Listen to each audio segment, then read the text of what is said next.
लाले बनल बाटे, लाल रंग बनल बाटे माई हो पंडा। लाल रंग बनल बाटे माई हो पंडा।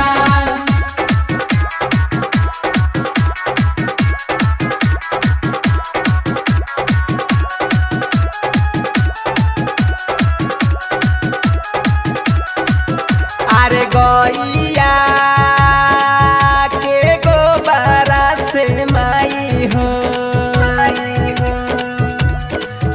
माया अंगना लिपवनी नु हो। अरे गजमती चौका पूरा के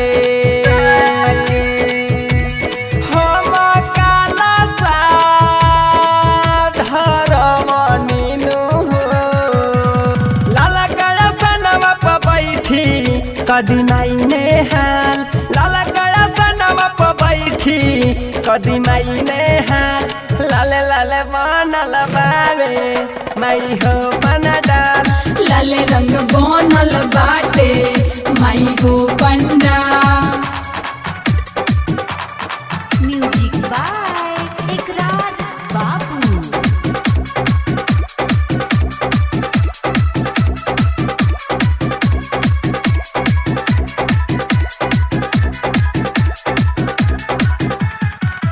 अरे गावे ले करार बाबू,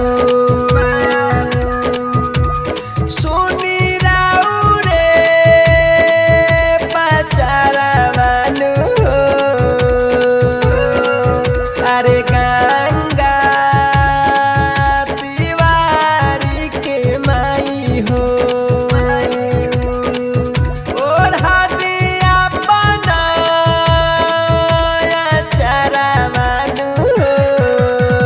सागर शिव नंदन पमाई होखिना दयाल, सागर शिव नंदन पमाई होखिना दयाल। लाले लाले बनल बाटे, लाले लाले बनल बाटे मैया हो पंडा। लाल रंग बनल बाटे माई हो पंडा। Recording diamond studio Bheldi.